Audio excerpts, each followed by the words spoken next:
What's up, Chiefs Kingdom? Welcome to another episode of Outside the Trenches. We appreciate you for joining us here live. For those that are joining us or those that are listening after the fact, we appreciate you spending part of your day with us. I'm BJ Kissel, joined as always by 6-year NFL veteran, former K-State All-American, and Super Bowl champion with the New Orleans Saints, Nick Leckey, along with our fearless podcast producer and leader behind the scenes, one Tucker Franklin. We are going to break down and give you guys all of the latest on the COVID updates, along with the Pro Bowl snubs, and we'll get in a little bit to the game that the Chiefs have on Sunday. We're figure out who's going to play in this game on Sunday against the Pittsburgh Steelers. It is going to be a game that ends up being important, regardless of how we get there. This game at the end of it does have a lot of implications, and we're going to talk through a lot of those. But before we get to all of that, I want to thank everyone again, whether you're watching on Facebook, Twitch, YouTube, Twitter, and again, everyone who's listening after the fact on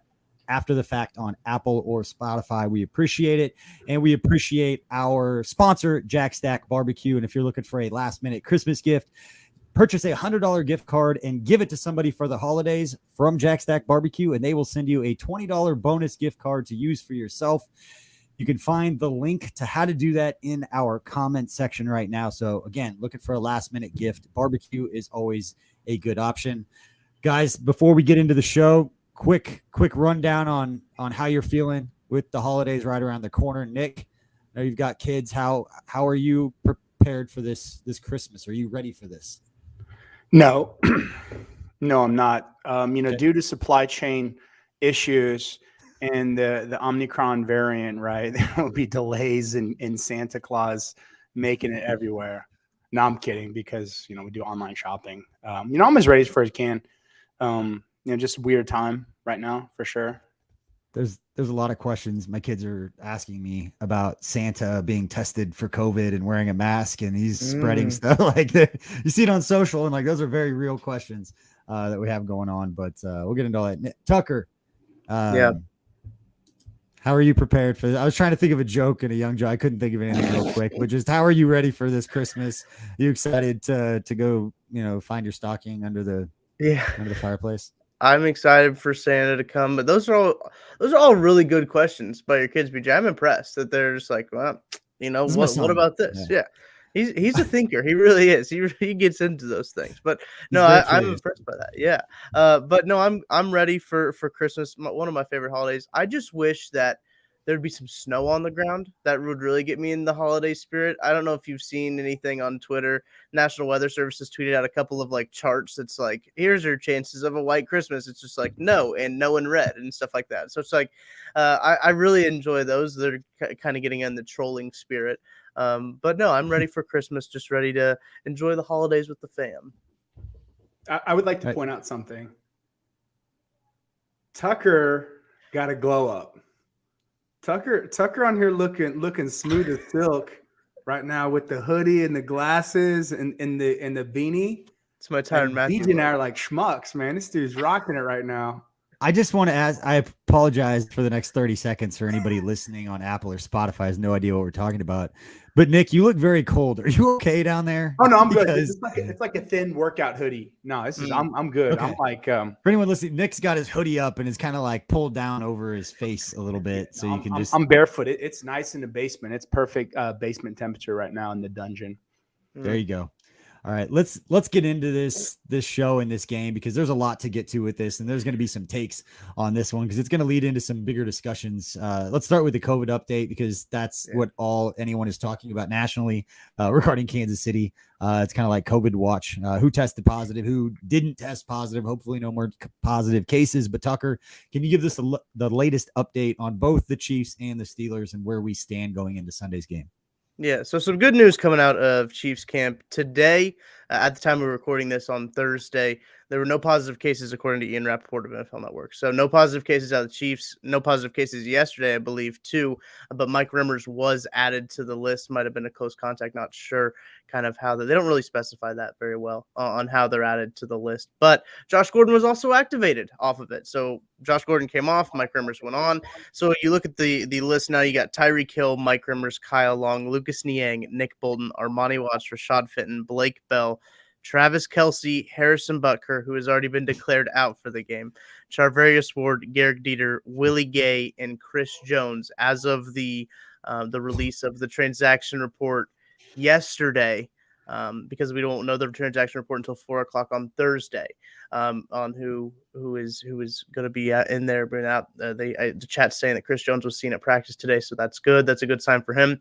His 10-day period was up. I know it's a little tricky with Chris Jones because everyone's going to be wanting to know when can these guys come back. Chris Jones and Willie Gay were all underneath that, or not Willie Gay. Chris Jones and it was Willie Gay. He's under the old protocol. So they had to do with the old protocol. Everybody else is the new protocol. So you kind of had both of those guys had to have 2 tests within 48 hours or something. I think it was 48 hours. Two negative tests, 48 hours. They could come back. 10-day period. Chris Jones' 10-day window was up, so he should be able to come back soon. It looks like Brendan Holacek here. He says Herbie Teope just said Chris Jones is back at practice. So great news. So for these new guys. So these Tyreek Hill, these Travis Kelce, these guys that you're really going to be wanting back. Lucas Niang's another guy you really want back too. But they just need 1 negative test if they are vaccinated. 1 negative test with asymptomatic conditions. So they have to not be showing symptoms and they get 1 negative test, they can come back. So that means really on Saturday, if they're feeling fine, they take a test, they're negative, they can be activated Sunday morning. So that's going to be kind of the timeline, because the Chiefs are really going to be the guinea pig in how this all works out. I think that Tom Pelissero kind of laid that out, and he's like, the Chiefs are going to be the team to see, hey, does this return to play protocol work? We're going to find out, because the Chiefs have 14 guys now on this list. A couple of them are practice squad guys, but it's been rough. There's so much to unpack here, but I laugh because, first of all, while we're all in new territory here, including how this stuff is kind of, reported publicly. And I know like people make jokes of HIPAA, and now like so many people have made jokes of what HIPAA actually is that I don't even think I know exactly what you can or can't say. But I just laugh when people ask about like showing symptoms for people that are close contact, because if I understand it correctly, they can't be around people. So when Andy Reid gets up to talk to the media and they're like, so-and-so tests positive, is he asymptomatic? And Reid's just like, I don't know, I'm not around him. We're not going to get that part of it. So it's funny that you say that Tom Pelissero called this what's going to be the guinea pig in this whole process. But part of me hates all of this because it's affecting the game. And if they're not, showing symptoms, and it's different than what it was before, and I'm not trying to make light of it, but it's changing, and we have to adapt as things are changing and the information is changing. But part of me also is thinking that 90-day rule, like we can just get everybody herd immunity, like just get them in it. Everybody's asymptomatic. Everybody feels fine, but just be done with it. And then we don't have to worry about it in the playoffs, because that's my next question for you, Nick, as Tucker. Thank you for the update. Yeah. But let's decide now if we're going to be okay at the end of the season or in the playoffs if someone like Josh Allen, or I don't know if he's an example, like a Patrick Mahomes, like heaven forbid, like some key player is out for the AFC title game or a division game because they test positive and they're not in that window or whatever that looks like. If it helps the Chiefs, hurt the Chiefs, like we should just have the discussion now if we're going to be okay with that, because we all know we won't be if it hurts the Chiefs, and we will be if it means they don't have to play a starting quarterback or some key player. You know, I like this new protocol that we're in. I'm essentially calling it the playoff protocol, because that's what it is. You know, it's like, no more of this 10-day window automatic out. It's like, it's more common sense. It's more pragmatic. It's more logical. It's like asymptomatic, negative test, boom, cleared to go. And that's the gentleman's agreement going on now. And that's what's best for TV, and that's what's best for teams. So that's what's going to happen. And I like how it's being tested this Sunday, 3 o'clock, 4 o'clock game versus Pittsburgh. This will be a playoff like game. This has a lot of implications for both teams, and it's going to be a great game. So you got, veteran quarterbacks or veteran defenses. This is going to be a big test too for Kansas City.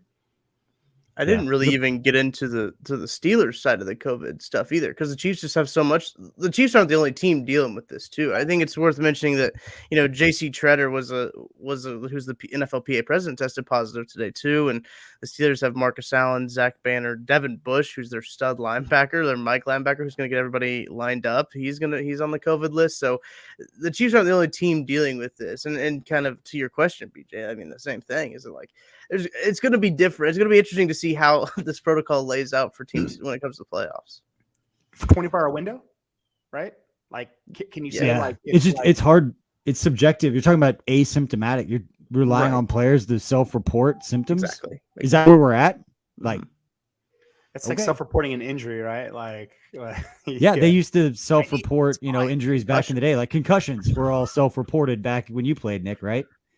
You didn't have to force the NFL to have a guy in the press box and point at people and like physically remove them from the field. Well, I mean, what's the Chappelle skit, right? The fifth. I'm not going to turn on myself, to not play. Absolutely. Of all the amendments, right? All right, let's move on to the next one, because this one's going to get me a little fired up. And Nick, I know you've got takes on the Pro Bowl. As the teams were announced. And Tucker, if you want to go through the list, the only one I want to talk about is Creed Humphrey. But if you could give us the rundown of the 14 players that were overall named on that list, there were 6 players that were listed as starters. And for the sake of the rest of this podcast, we'll either call them starters or they will be referred to as being on the original ballot, because that is a very clear distinction that will need to be understood as we continue on this discussion. But Nick's already like prepared, like where is he going with this album of the year, right? I absolutely know that you did not read the newsletter this morning, or you know exactly where I was going with all of this. Hold out. But what 6 starters and 8 tough and 8 alternates listed to the Pro Bowl. Tucker, can you go through the 6 starters for the Chiefs in the Pro Bowl first? Yeah, so you had Patrick Mahomes, you had Travis Kelce. I pulled off the whole AFC roster, so now I got to pick them off. I thought you wanted me to say the whole AFC roster. Do the whole roster. Tyrann Mathieu. News to me. So, yeah, I think that a lot of people, when they talk about Pro Bowl snubs, too, is you got to take into consideration of, like, how many people get picked for each position. I know the big one was Nick Bolton that people were talking about. You only have 2. Linebackers that get picked. So quarterback wise, it's Herbert, Mahomes, Lamar, Jonathan Taylor, Nick Chubb, Joe Mixon for running backs, Tyreek Hill, Jamar Chase, Stephon Diggs, Keenan Allen for wide receivers, tight ends, Mark Andrews and Travis Kelce. I don't think there are any surprises there. Offensive tackle, Rashawn Slater, Orlando Brown, Deion Dawkins, offensive guard, Quentin Nelson, Joel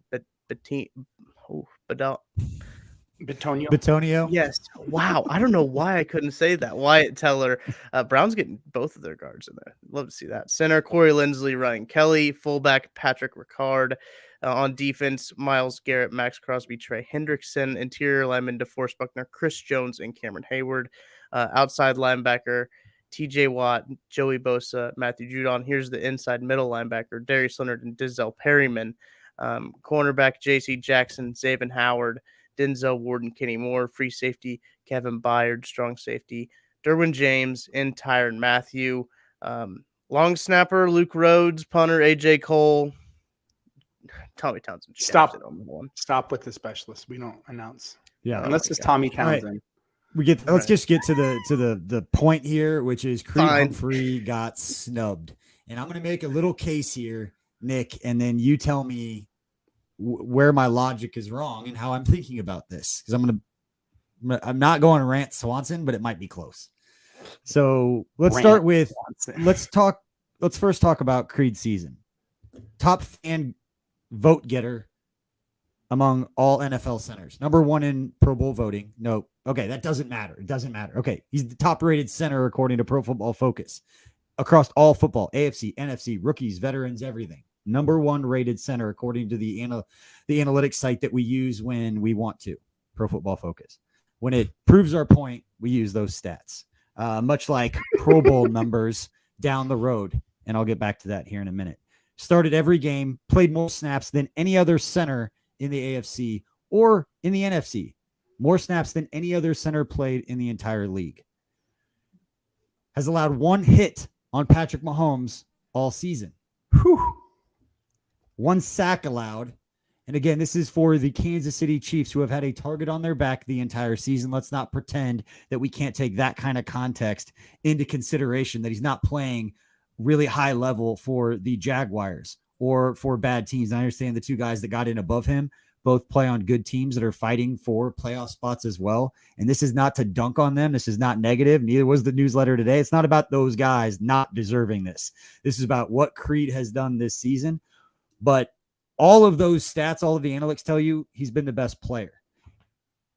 When we say it doesn't matter, it bothers me, Nick, when people make that, because there are real incentives for going to the Pro Bowl. Players do get paid to go, and it is a free vacation for players. Mitch Schwartz tweeted about it last night, and I've heard that take before. But the other point, and I was texting with a few people about this last night, is that we use Pro Bowls in a very tangible. It might not be right that we do, but it's used on like Hall of Fame voting. All of a sudden, the player's got 3 Pro Bowls, and that beat writer gets up to state his case for that guy. And he goes, he made 3 Pro Bowls in his career. That doesn't hit as well as he made 5 Pro Bowls in his career. Like, that stuff does start to have real matters. And there are incentives in real contracts that matter that you're on the original ballot. So if we're going to pretend that it doesn't matter, then stop having real incentives that have real like consequences for it being wrong. I remember talking about this with Tamba Ali, so I'm not going to be a hypocrite. He was laughing in 2015 when he made the Pro Bowl because he was basically a part-time player. He had 6.5 sacks. He was like 40th in the league, 39th in the league in sacks, and he made the Pro Bowl. And he made it off name recognition because it's just kind of understood that you make it a couple of years after you deserve it, and you don't make it quite when you do deserve it. But when there are real consequences, take those out.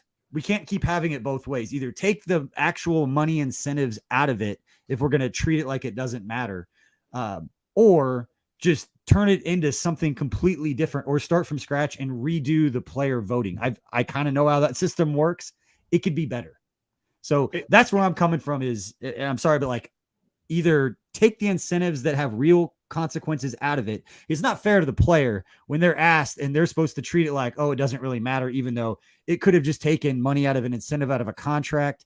When you talk about rookie first round picks, it absolutely matters because guys, all of a sudden they get guaranteed certain dollar amounts on their fifth year option. If you make a Pro Bowl as a first round pick on a rookie deal, it like hundreds of thousands, if not millions of dollars could be affected. So that's my case of let's stop saying that it doesn't matter, but has real consequences. Just pick a side. Yeah. And I'll say one thing, then I got to get my power cord, my laptop. This is the amateur hour. I always thought it was funny as an offensive lineman, you know, we'd get together. Yeah, I agree with you, Ira. He was robbed.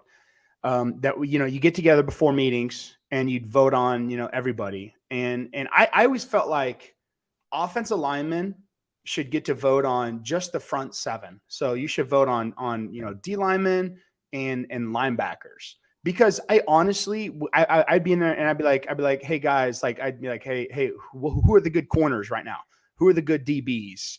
And they would know. And as an offensive lineman, you know, you see D linemen, you see O linemen, you see linebackers, you watch that play through the year. So you know who's trash and who's legit. And, you know, you could take out that pettiness. You know, some people be like, hey, don't vote for this guy. It'll help our guy. No, man, just straight up vote, you know? And it's like the fan vote, the fan vote bothers me. It's like, okay, who's got the most wins? Who's the marquee player? Vote on that person. Like, it's ridiculous. But yeah, I feel like it should be like players vote for who you face against. So O-line vote for D-line, D-line vote for O-line, that kind of stuff. You got the best gauge on that. Yeah, and you can't vote for guys that are in the same agency or guys you went to college with or guys that you train in the offseason with. Like, there's all kinds of reasons why. Be like a true thing. Be like a true that's thing. my guy. Yeah. No. Be like, this guy's legit. This guy's not. Like Ryan Lilja probably gave Nick Leckey a couple votes for the Pro Bowl back in the day. Stop it. No. No, see, it's so interesting because the NFL does this too with the player list that they put out, where it just seems like it's just a little off. So it's really interesting to how the players and the player voting and the fan voting. If you're not really going to make fan voting that big of a deal, then why do you have it? That's kind of one of the things that I think about. I do think that like the whole structure needs to be changed and everything, but yeah, it's a shame that he didn't make it. I've got more thoughts on the whole Pro Bowl roster, but I'm going to save that for later. All right, fair enough. Again, you can't have it both ways. And then again, we sit here and talk about it. We talk about Pro Bowl snubs, and then we move on to the next thing collectively as a social media NFL Twitter being, just move on to the next thing to get upset about. And everyone just stops talking about it. And unless there's a lot of pressure around fixing something, you're not going to fix it.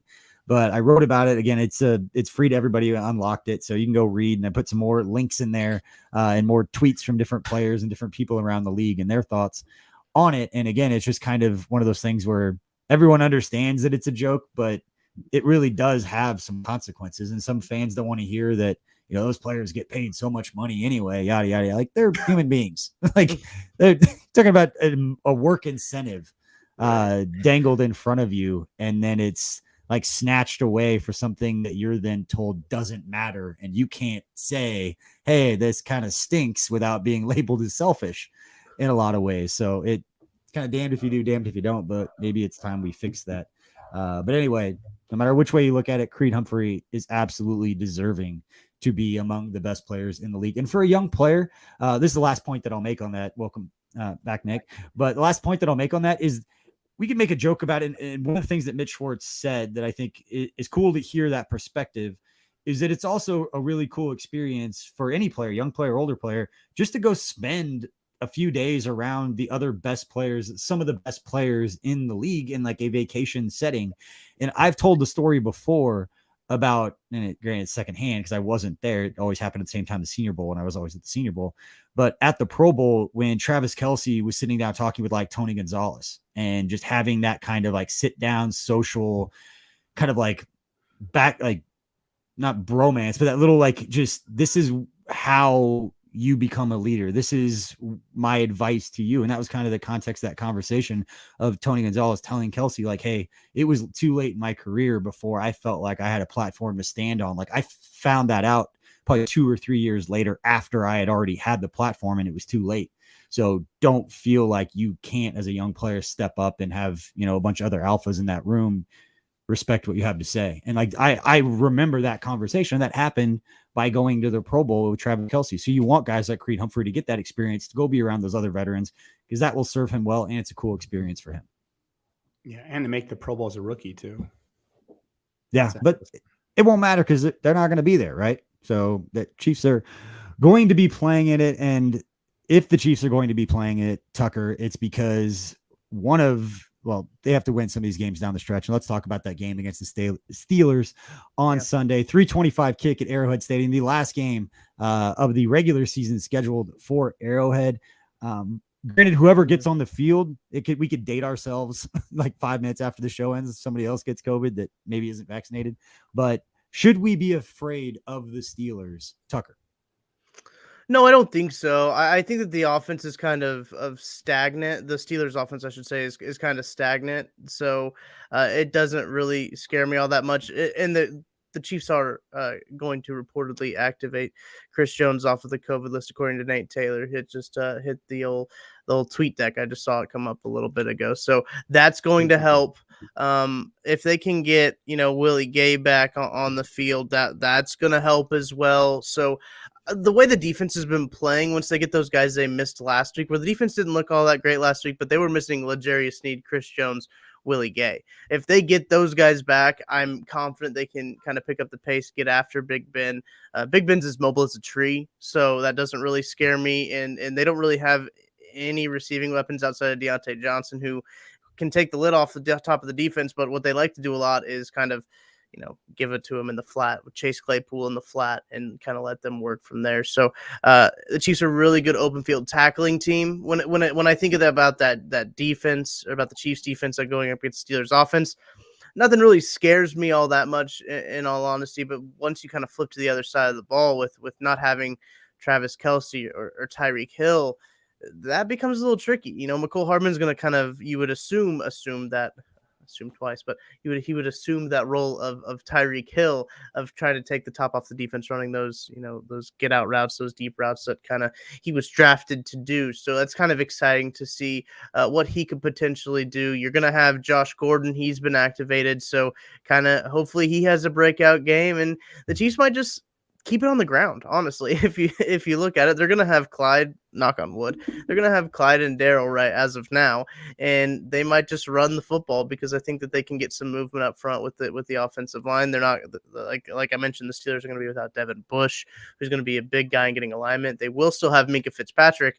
So if you're going to throw the ball, if you're Patrick Mahomes, you think, okay, what side of the field is Minkah Fitzpatrick on? Okay, I'm going to throw it to the other side of the field, because that's kind of what you look for in that. Yeah, they've got some horses up front on the defensive side. Cam Hayward has just always been one of those guys that's given the Chiefs all kinds of problems. But Nick, what do you think? Should the Chiefs be worried about the Steelers? Always. I know that they sort of exposed Nashville for who they were, minus Derrick Henry. Like that's who I think the Titans are. I think the Titans were sort of not really coasting, but they were sort of riding that momentum from Derrick Henry and not really playing decent teams. And Pittsburgh was like, they made one good stop at the end to seal that game. And it was a hell of a tackle. I don't think you make it one out of 100 times. But I think the defense for Pittsburgh is, where they make their money at. And they rely on, big bodying, some crossing, some funky defensive looks. Like you get in a 3rd and 7+ versus Pittsburgh.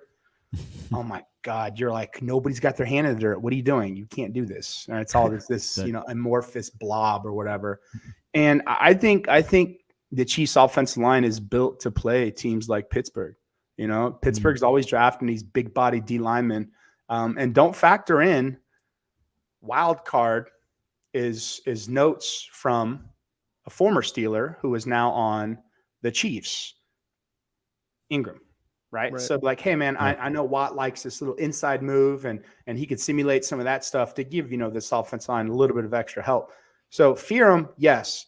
Then also to me the factor is too, and to Tucker's point, will the Chiefs commit to running the ball with the two-headed Hydra that they have? And they can't. Andy Reid's been asked that question throughout his entire career. It doesn't matter who, from Brian Westbrook all the way to LaShawn McCoy, like that question has been asked by everyone every time. And I think it's always going to be just like a secondary piece. They use the passing game a lot to set up the run, and as part of like an extension of their running game in a lot of ways. But Nick, I actually like your point of it seemed like the Steelers, and I always think of Cam Hayward, always gave us problems because he was just big and physical.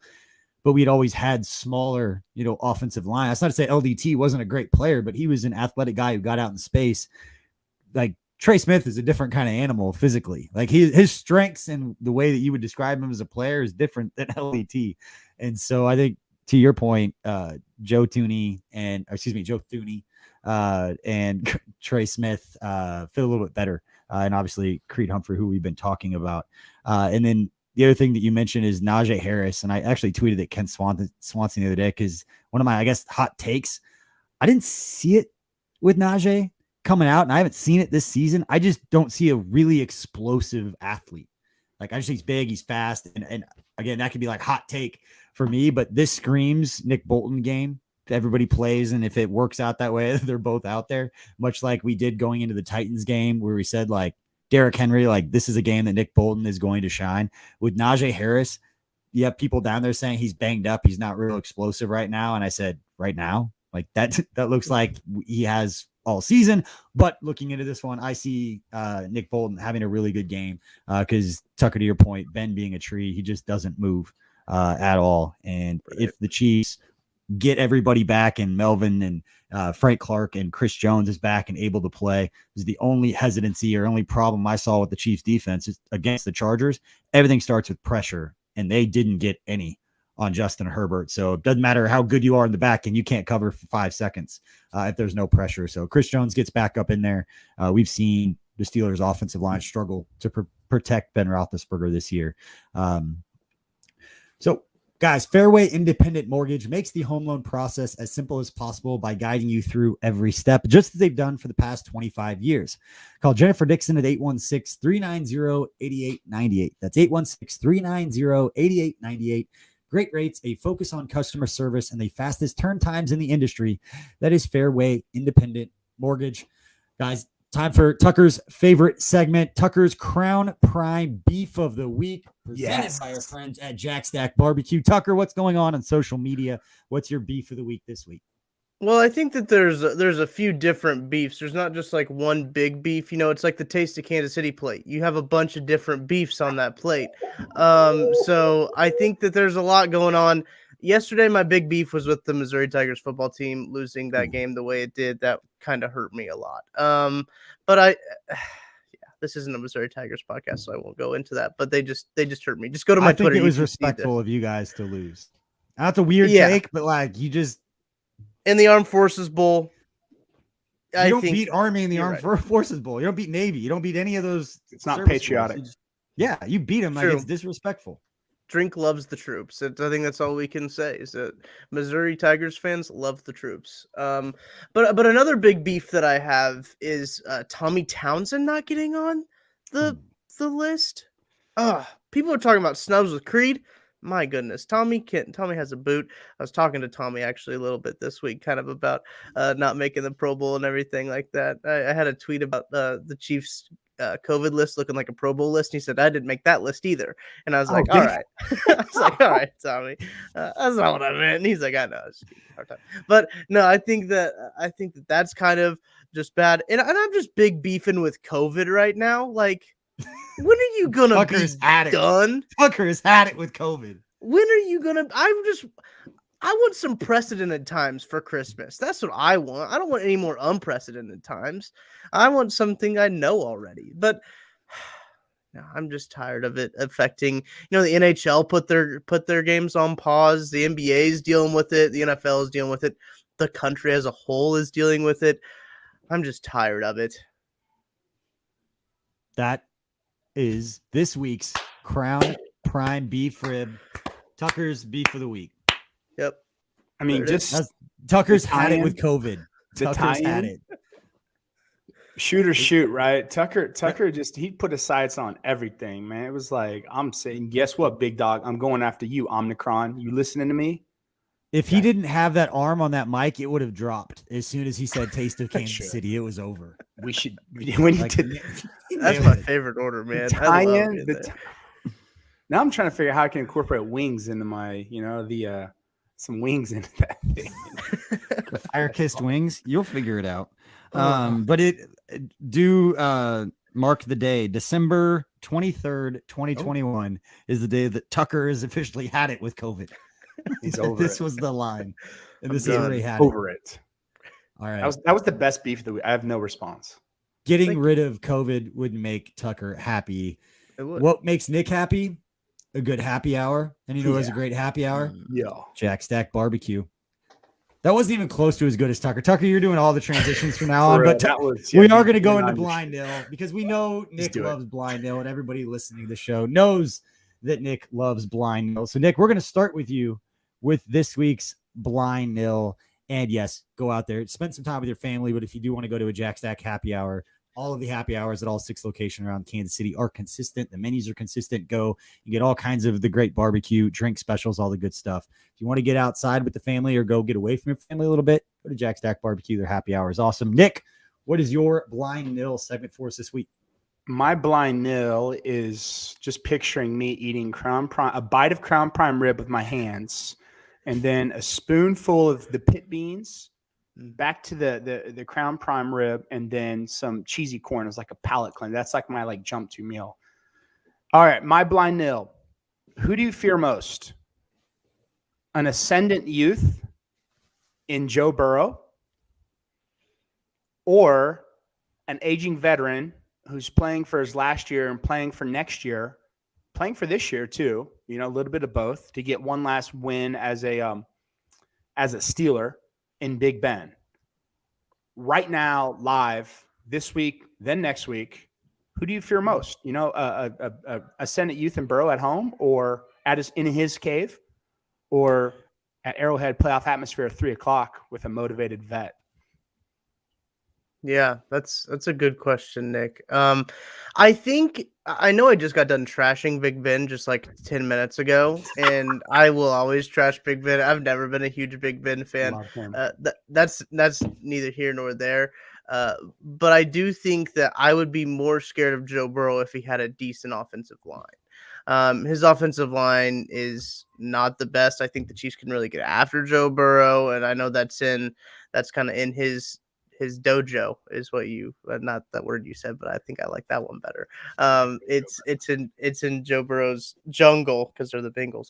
So, but I do like the Chiefs' chances against both of the quarterbacks. But I just think Big Ben he's been there. He knows what to do. He can take the check down and not worry about it, and he can do the flip pass to Najee Harris and be okay with it. I think that he knows also what he's not good at anymore. He knows that he doesn't probably have the mobility and the arm strength. He still tries it every now and again. You see him, the turf monster kind of coming up and get him. But I think that I am honestly more scared of Big Ben just because of his experience, and the Bengals offensive line doesn't scare me all that much either.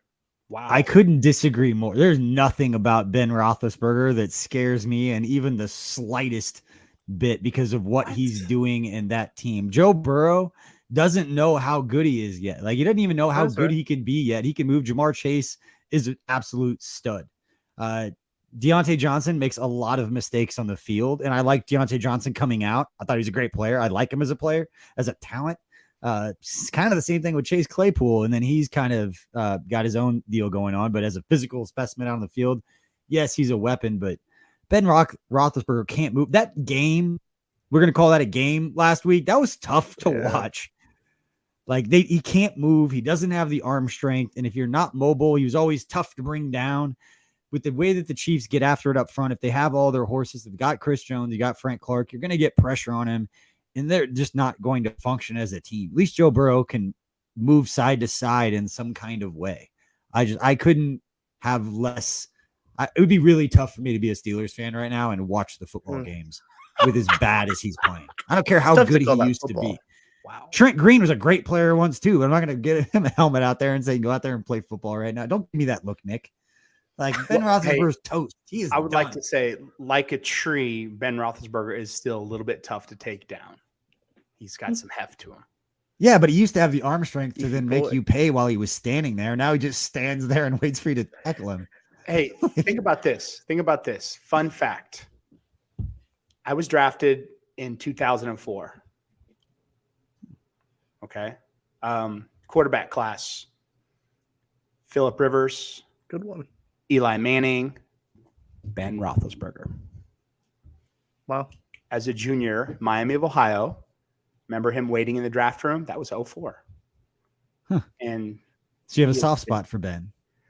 I remember overhearing some scouts at the Senior Bowl because Ben Roethlisberger showed up because he was a junior, couldn't play. And they're like, oh my God, it's Ben Roethlisberger. He ran like a 4.67 or something like that.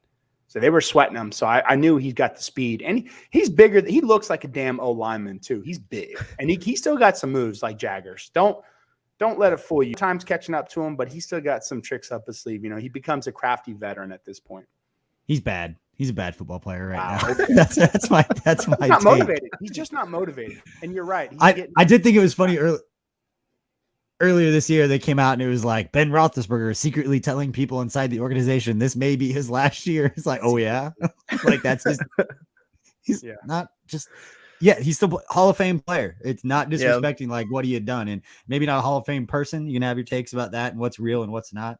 But On the field, absolutely Hall of Fame player, but the guy right now that's out there, that's really, really hard as a Steelers fan to watch, because I had trouble watching, trying to root for that against the Titans, but they got it done.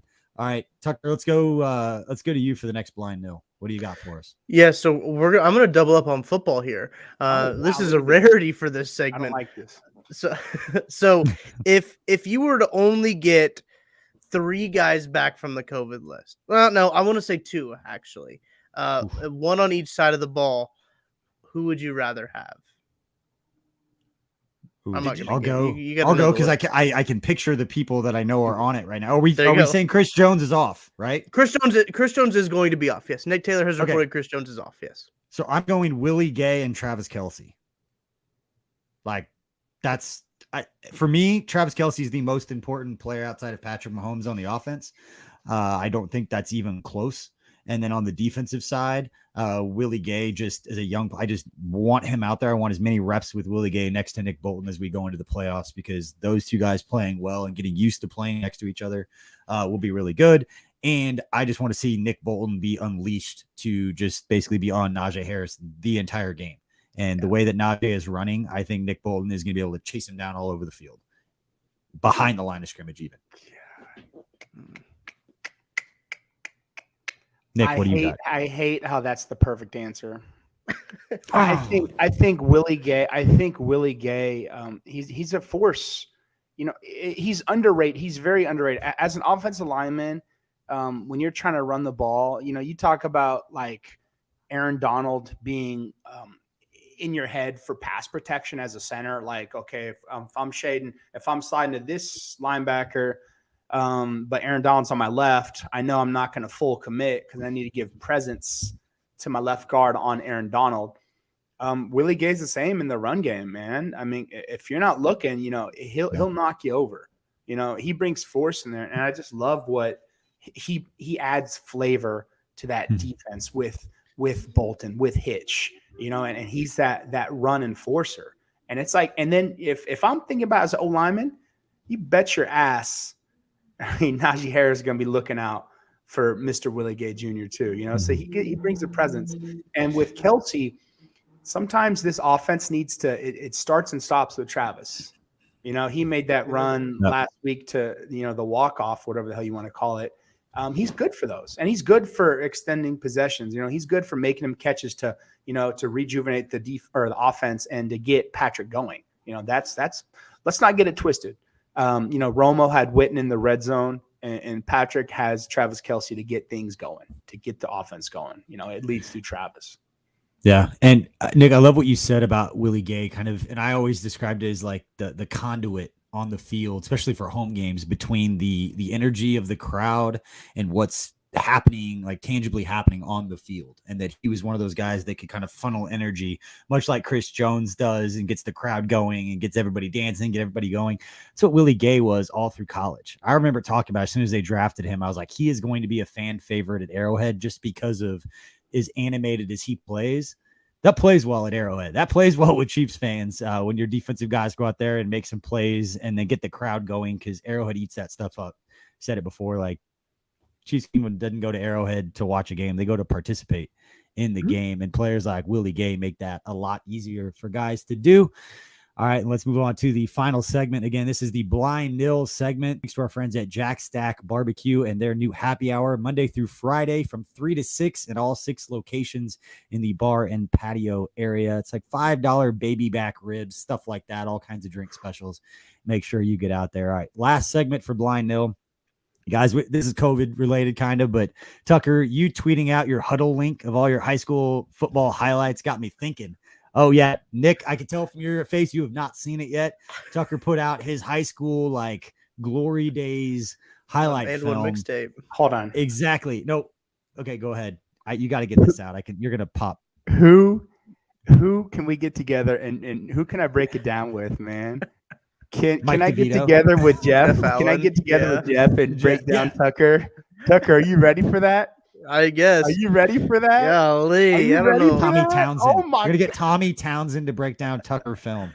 Oh man, I want that. That's a segment. Hey, I want to Nick see on wants a Twitter lineman. if the world wants that, I'll do it.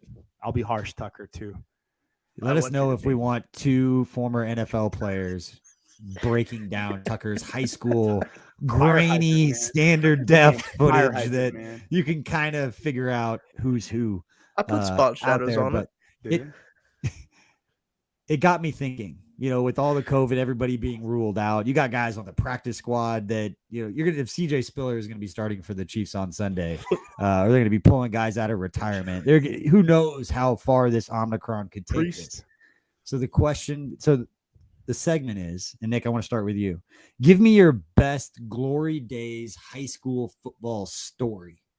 It could be like it's you playing like on the field. Give me your best like Texas high school football story, and then Tucker, I want your best glory days moment. So I didn't like playing defense. I didn't like playing D lineman at all. Until my senior year when I'm like, oh my gosh, this is fun. You can just be, a terrorist and just wreck stuff, not worry about anything. This is awesome. It's like the opposite of offensive lineman. It's just controlled. It's chaos. My best glory days were probably my junior year. Our nose guard got hurt. So like, Nick, you have to play D lineman. I'm like, damn it. I don't like this. I got like 12 tackles and like 1 or 2 sacks in like the third round of playoffs at Texas Stadium versus Greenville, and we won in triple overtime. And then 2 weeks later, we won the state championship in Texas in what's now 5A. Damn, yeah.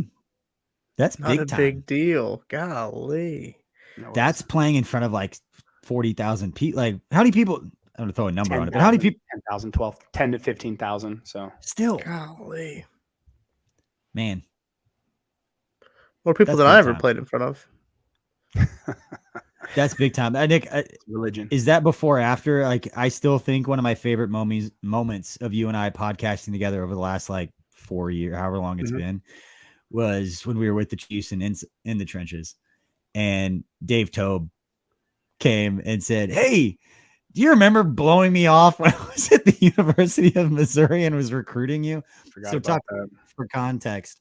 Dave Tobe, back at the University of Missouri when he was there, recruited a young Nick Leckey, and Nick zero interest in the University of Missouri. I was interested. Don't get it twisted. He just scared the hell out of me. He's a pretty intimidating. What year was that? What year were you? 1999. Okay, Mizzou wasn't very good then. They were not good at all. They were not good. I wish I had it on camera of Nick's face when it was just like that. Oh, like you just went back to being like the 18-year-old kid, like who's like, I don't really want to play. I'll go wherever you say, man. Tucker, think way back to like 3 years ago. Yeah. To your favorite like high school football story.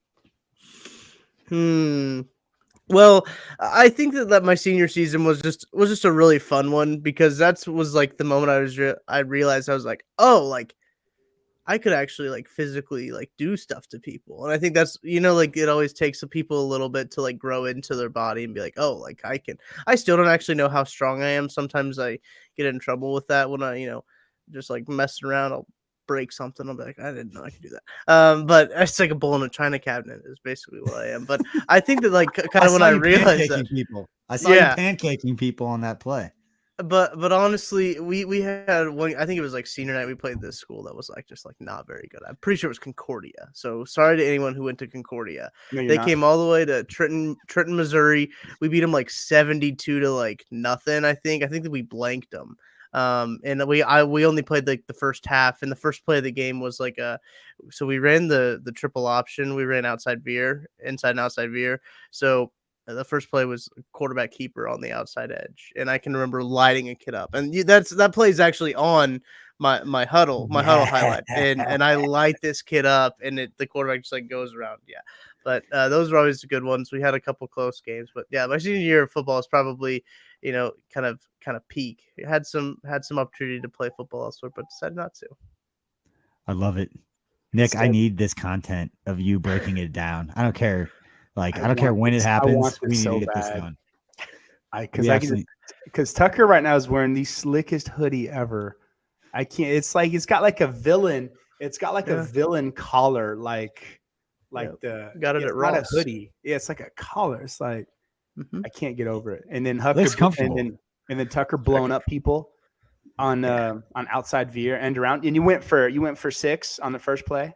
Yeah, I think the ball was at like between the 20 and 30 yard line of our own 20 and 30, and then we went the whole way for a touchdown. Yeah, That's a statement. Nice. First play of the game, lights you up. play. Man, lead the way. Tucker got 2 pancake blocks, perfect footwork. See, Did you ever do? But I'm gonna find you. Did you ever do the figure skater to a running back or a quarterback? You know what I'm talking about, right? Yes. Where they jump into your hands. We used to find people for doing the figure skater, but it's common now in college. I hate it. It's common. No. I don't like that. It's like, what do you guys punish doing? jumpers? Here's the thing is I'm 5'8" on a good day. Okay. So a lot of like our running back was bigger than me. And so like if I came and he was gonna jump up into my arms, I'd be the one jumping into his arms is what it would have to be. So yeah, that's awesome. Mine's not going to be nearly as cool as because you guys seem to be pretty good. I know Tucker, you had like options to go play in college, even though you were vertically challenged. You still had like options to go play football in college. And Nick, obviously, you were good. I was not a good football player, but I had a handful of like really good plays in football. So it's like I can look back on those plays and be like, hey, I contributed. My sophomore year, we were at Blue Valley High School. We were undefeated. We ended up winning state championship. So I've got a ring. You'd say I was a state champion football player. I was a punter as a sophomore. We had 19 senior starters my sophomore year. The quarterback was a junior. His name was John McCormick. He was a stud. And then we had a defensive lineman who ended up going and playing in college at KU, and he was really good. And then we had a sophomore offensive lineman who went to Air Force and played football. He was good. But anyway, a bunch of seniors, a bunch of leaders, a bunch of like, you didn't, as a sophomore, it was just like, don't screw up. Like, don't let people down. It wasn't like you felt a part of it in that way. It was just like, don't screw this up for us. And so terrified the entire time as a sophomore punter, but played Blue Valley Northwest in districts. We were up 3-0 in the fourth quarter. It was maybe like 6 minutes left, 6 or 7 minutes left. In about 10 years, I'm going to say there's like 40 seconds left in this game. That's what the story is going to turn into.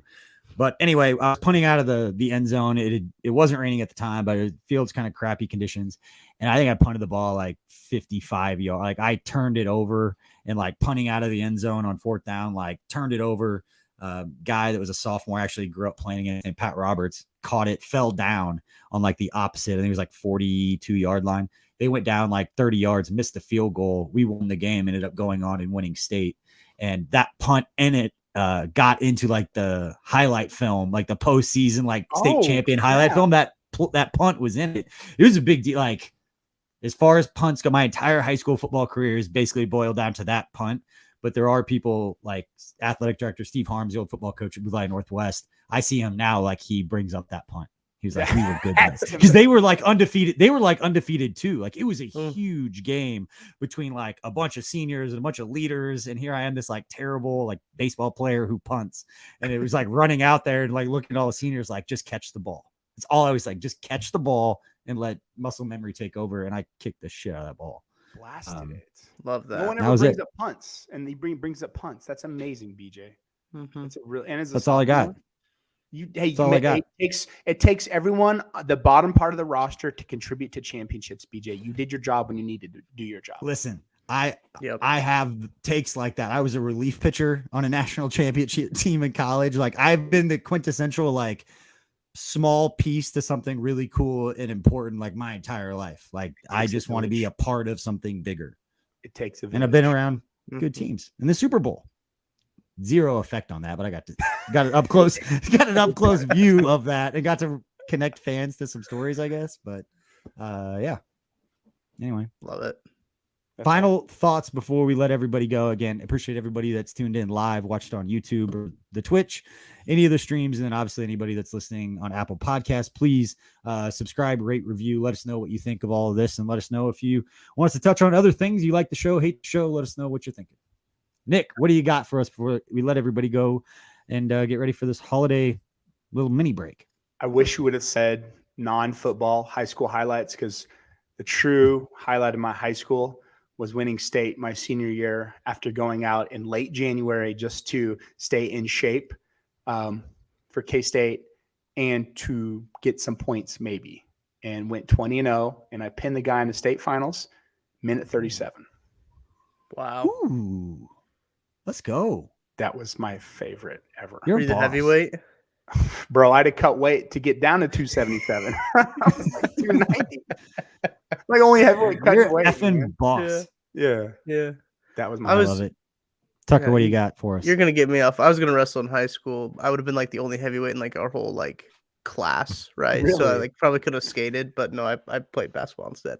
Awful basketball player, by the way. But yeah, I'm not very good at basketball. But anyway, I'm ready for COVID to be over. You guys know that by now, but I'm ready to spend some holiday cheer. You know, I got the 5 Farms mug right here. I've been drinking 5 Farms and hot cocoa. Golly, you can't beat that. That's been my favorite combination. I'm actually out of 5 Farms right now because I've drank 2 bottles of it. Damn. So Dude, just Good get thing in the for you, holiday Tucker. spirit. We know Hot or where cold? the Hot or mother cold? load. Hot or 5 cold? Farms is. Cold, but like it goes in the hot chocolate cold. Kind of evens it out, you know. You drink hot chocolate cold? No. I thought he was asking if my 5 Farms was hot or cold. Yeah, but no, is it a hot drink? You pour it. Oh, hot drink, yeah. But I use the Irish cream to level it out. So I make the hot chocolate like scorching hot. Okay. And then like depending on how cold I want it, I just keep adding more Irish cream. You heat up the ice cubes. Like, you guys, neither one. Somebody please respond in the comments that they understand that. Is that a heavyweights comment? You know, I've never seen that. No, yet. but you're very, Tucker very. wasn't You're born. in the right genre. Tucker wasn't born yet when it came out. You're in the right genre of sports movies and time period. That is Rookie of the Year. Like, oh, never okay. mind. I don't Have you watch seen Rookie of the Year? movies Henry Rowengartner? No, I don't know. Daniel Stern? We heat up. Never mind. Somebody please respond in comments or tag Nick Don't respond on social media and let him know that he needs to understand some of these youth sports movie references. Sports movies. We are going to be doing a heavyweights watch party sometime in January. That's going to happen. First reaction. I'll do a first reaction. I won't watch it until then. Ben Stiller. It'll be a second screen watch party. So I don't get in trouble. But yeah, we'll do something. Thank you, Danny. Yes, Rookie of the Year. Danny. Danny and I are on the same page. Anyway, thank you, everybody. We'll let everybody get back to their day. We appreciate you letting us distract you for a little while here around the holidays. You guys, everybody out there, Chiefs Kingdom and a few Steelers fans that are looking for some ammo to get upset about. We appreciate you for listening to this episode. Have a great holiday break. Merry Christmas to you guys and your families. And yeah, we'll see you guys after the game. Nick, take us home. Oh, I'll take us home as you cut me off. Tucker, no, I'm saying just cut off the pie. Is what I'm saying. Tucker, let me see that left elbow sleeve.